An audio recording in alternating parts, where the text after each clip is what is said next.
Good morning everyone. আশা করি তোমরা সবাই খুব ভালো আছো, সুস্থ আছো। Welcome to our channel. আর আজকে এই 4:45টার সময় সকাল সকাল রেডি হয়ে গেছি, কারণ এই উইকেন্ডে আমরা যাচ্ছি দীঘা। মানে আমি আর গিনি যাচ্ছি দীঘা, আর সৌরভ যাচ্ছে মন্দারমণি। এটা খুব অদ্ভুত একটা ব্যাপার, কেননা হচ্ছে সৌরভ ওর বন্ধুদের সাথে প্ল্যান করেছিল মন্দারমণি যাওয়ার জন্য, আর হঠাৎ করে আমাদের প্ল্যান হয় ফ্যামিলির সবাই মিলে আমরা যাবো হচ্ছে দীঘাতে। তো চলো চটপট বেরিয়ে যায়, গাড়ি এসে গেছে। তো একদিনের জন্য যা যাচ্ছি, এই শনিবার যাচ্ছি আর রোববার ব্যাক করবো কালকে। গিনি এখনও ঘুমোচ্ছকে ঘুমের মধ্যেই তুলে নিয়ে চলে যাবো। সো ফাইনালি এখন 5:30 বাজে, আর গাড়ি তো 5:30টায় টাইম দেওয়া ছিল, কিন্তু এখনও আসেনি, এসে যাবে হয়তো।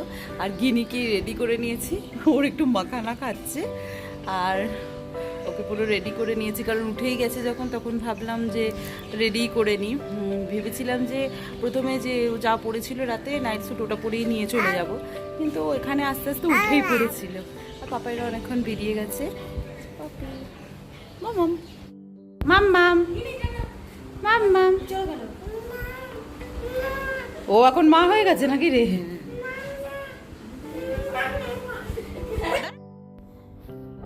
তো বেরোনোর আগে একটু আদ্যাপীঠ মন্দিরে প্রণাম করে নিলাম। আর আদ্যাপীঠ মন্দিরে ভোরবেলা অনেক পায়রা আসে, তাই গিনিকে একটু পায়রাও দেখিয়ে নিলাম। তো বেরোতে বেরোতে আমাদের প্রায় 6টা বেজে গেছিলো। এই ট্রিপটা আমাদের সবার কাছে খুবই স্পেশাল, কারণ এটা আমাদের 2 বোনের 2 মেয়ের একসঙ্গে প্রথম ট্রিপ। মানে চিনি গিনি আর শ্রেণিকা শ্রীনিধির হচ্ছে প্রথম ট্রিপ একসাথে দীঘা যাওয়া। দুজনে যে কী করবে সেটাই শুধু ভেবে যাচ্ছি আমরা।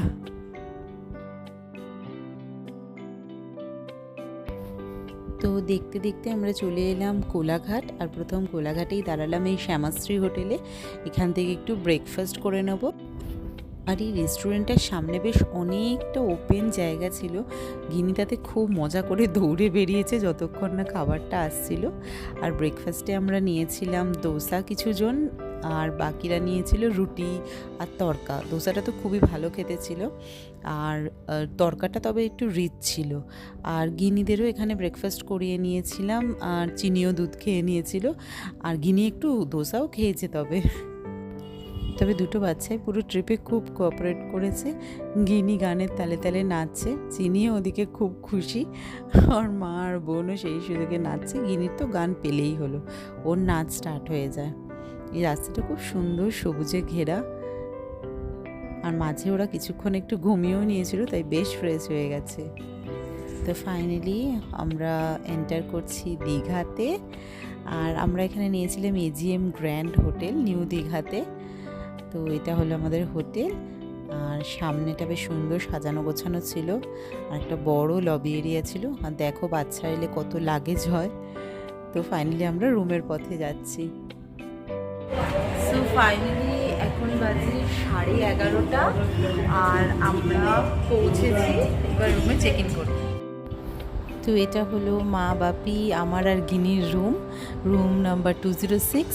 বেশ বড় স্পেশিয়াস রুম, আর দুটো বেডও রয়েছে। আর রুম দিয়ে এন্টার করে একটা বড় ওয়াশরুম রয়েছে। ওয়াশরুমটাও ভীষণই নিট অ্যান্ড ক্লিন, আর সবথেকে বড় কথা বেশ বড়। আর রুমের মধ্যেও অনেকটা ফাঁকা জায়গা রয়েছে, যাতে গিনির খুব সুবিধা হয়েছে। আর রুমে ফ্রিজ ছিল, একটা বড় ওয়ার্ড্রপ ছিল, এই বড় মিররটা ছিল, আর একটা সোফার সেটও ছিল। তো সেদিক দিয়ে বেশ ভালো রুমটা। তবে ব্যালকানি কোনো ভিউ নেই, নর্মাল একটা বড় ব্যালকানি রয়েছে, যেগুলো থেকে ওই আদার্স রিসর্টই দেখা যায়। তো ফাইনালি এখন 12টা বাজে, আর রুমে ঢুকে আগে গিনিকে স্নান টান করিয়ে দিলাম, তারপরে আমি ফ্রেশ হয়ে নিলাম। তো এখন গিনির খাবারটা অর্ডার দিয়ে দিয়েছি, ওই ভাত, ডাল, আলু ভাজা, ডিম সেদ্ধ। আর এরপর আমাদের খাবারটা অর্ডার দেবো। এমনিতে বাইরেটা প্রচণ্ড গরম, তাই এবেলা পুলে টুলে কিছুই যায়নি। গিনি এখন খেলছে চিনি, মা, চিনির ঠাকুমা সবার সাথে একসাথে। আর আমি একটু তাহলে রেস্ট করছি এখানে, ওর খাবারটা এলে ওকে এনে খাইয়ে দেবো। আর হোটেলটা বেশ সুন্দর, আর বেশ ভালো বড় স্পেশিয়াস রুমগুলো রয়েছে।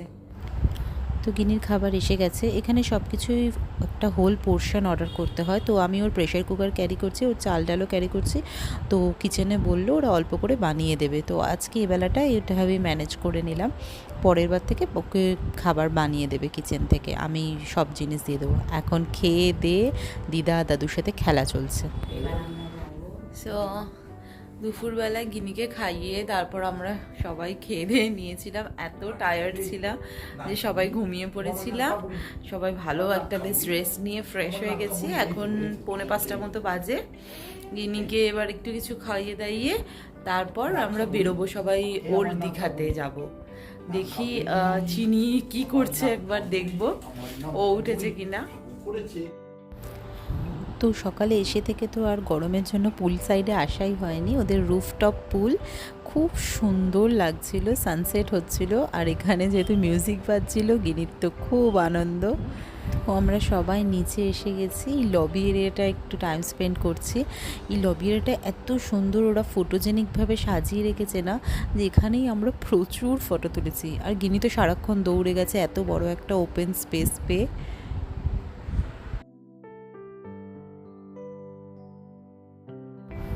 তো এবার ফাইনালি আমরা যাচ্ছি ওল্ড দীঘার দিকে। কিন্তু এবারে সমুদ্রের ধারে এত বেশি গরম ছিল আর একটা অস্বস্তিকর আবহাওয়া ছিল যে বাচ্চাদের নিয়ে খুব বেশিক্ষণ আমরা থাকিনি।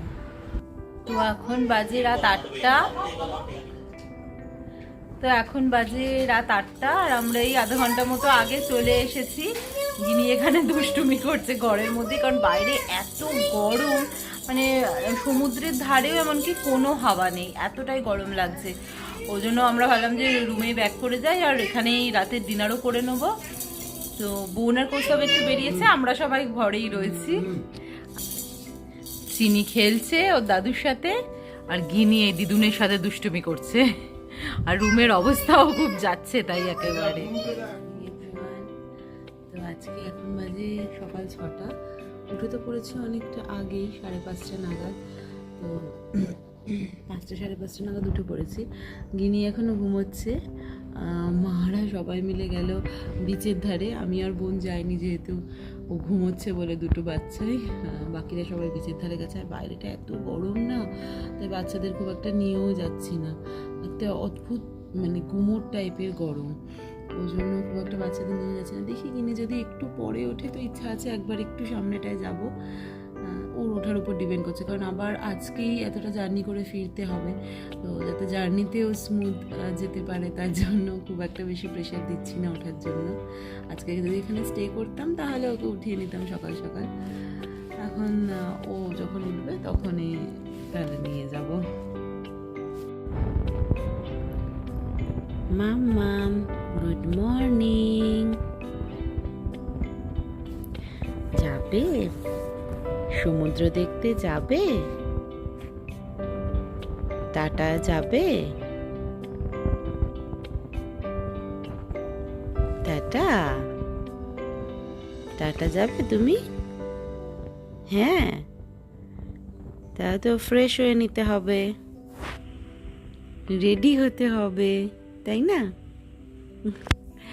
আমার বেবিটা, আমার ছোট বেবিটা, আমার ছোট বেবি। গুড মর্নিং মাম্মাম। তো ফাইনালি আমরা রেডি হয়ে গেছি, আর এখন প্রায় 7:45 বাজে। তো যাচ্ছি বিচের দিকে। তো বিচে এসেই আমি বাপিকে ফোন করে দিয়েছিলাম, এই বাপির কোলে উঠে গেছে গিনি। এখন এখানে আমরা কিছুক্ষণ থাকবো। বোন আর চিনি আর আসেনি, কারণ চিনি তো আরও ছোটো, ওরা একটু রেস্ট নিচ্ছে, কারণ এতটা আবার জার্নি করতে হবে। আর এখানে দেখো ওর জন্য বাবলস কিনে রেখেছে চিনির ঠাকুমা। ও তো বাবলস দেখে খুব মজা পেয়েছে। আর ওর মেশো যে ওকে কিসে চড়াবে বুঝে পাচ্ছে না, তাই একবার গাড়ি একবার ঘোড়া সব কিছু ট্রাই করছে। তো ফাইনালি ও ঘোড়াতে উঠেছে মেশোর সাথে, আর খুব এনজয় করেছে পুরো জার্নিটা। আমি তো ভাবছিলাম হয়তো কাঁদবে টাঁদবে, কিন্তু একটুও কাঁদেনি। আর ভোরবেলায় বিচ সাইডটা বেশ ভালো লাগছে আর বেশ জমজমাটো রয়েছে। তো সকাল সকাল 1 কাপ চা তো খেতেই হবে। তো এখান থেকে একটু চা আর বিস্কিট খেয়ে নেবো, তারপর হোটেলে গিয়ে কমপ্লিমেন্টারি ব্রেকফাস্ট আছে। তো রুমের থেকে বেশি গিনির এই লবি এরিয়াটা পছন্দ, তাই জন্য আমি বাপি আর গিনি মিলে এখানে বসে বসে একটু খেলছিলাম ওর সাথেই। আর এই বাঘটাকেও খুব ভয় পাচ্ছিল। আর রুমে এসে এখন চলছে দুই বোনের ভালোবাসা। গিনি তো ওকে প্রচুর প্রচুর হামি দিচ্ছে, বোনকে কিন্তু ও চোখে হারায়, খুব ভালোবাসে। ওদের দুজনকে দেখে কিন্তু আমাদের ছোটোবেলার কথা মনে পড়ে। আমি আর বোনও তো এরকমই ছোটো ছিলাম, মানে ফটোতে যা দেখেছি বা একটু একটু যা মনে আছে, খুব ভালো লাগে। আর এবার চলে এসেছি আমরা ব্রেকফাস্টে। গিনির জন্য একটু হোয়াইট সস পাস্তা আর ইডলি নিয়েছি। তো এই হোয়াইট সস পাস্তাটাই ফাইনালি ও খেয়েছিল, আর একটু ইডলি খেয়েছিল, তো ওইটা দিয়েই ওর ব্রেকফাস্ট হয়ে গেছিলো। পাস্তাটাই প্রথম খেলো, কিন্তু খুব এনজয় করে খেয়েছে, আবার নিজে হাতে করে খেয়েছে। এখনও একটু নিজে হাতে খেতে বেশি ভালোবাসে, মানে আমরা খাইয়ে দেওয়ার থেকে। তাই এরকম সারা রেস্টুরেন্ট ঘুরেছে আর নিজে হাতে করে পাস্তা খেয়েছে, ওটাই ওর ব্রেকফাস্ট হয়ে গেছে।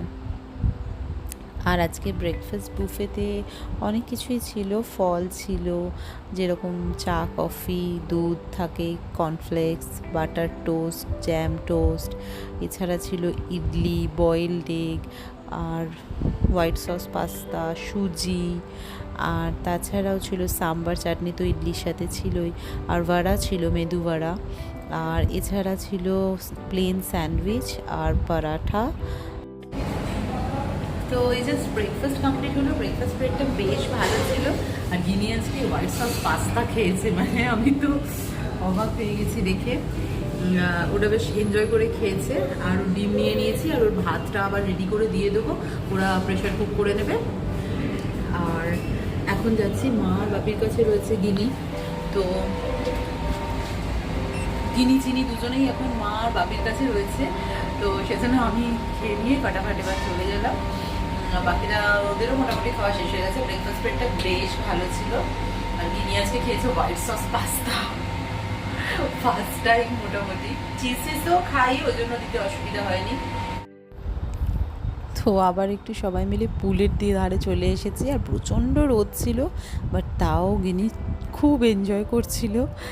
আর ওর মেশো তো পুলে নেমেছিল আর ওকে ডাকছিল, আর ফাইনালি গিনিও সোজা গেল পুলে।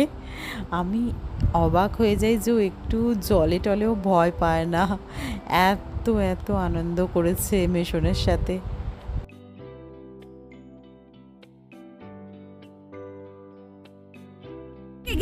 তো ফাইনালি এখন বাজে 11টা, আর আমরা এই চেক আউট করলাম, এখন যাব বাড়ি। চলো, একদিনে ঝটিকা সফর ভালোই হলো বল। চিনি চিনি চিনি তো খুব মজা করেছে, চিনি প্রচন্ড ট্রাভেল ফ্রেন্ডলি, চিনিও কিন্তু খুব ট্রাভেল ফ্রেন্ডলি বেবি, গিনির মতোই। খুব মজা হয়েছে বল একদিনে। হ্যাঁ,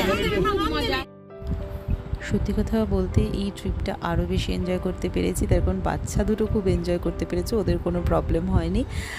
টাচউড, কেননা হচ্ছে চিনির এটা ফার্স্ট ট্রিপ ছিল, তাই একটু চিন্তা তো ছিলই, বাট খুব ভালো ওরা এনজয় করেছে, তাই আমরাও খুব মজা করেছি।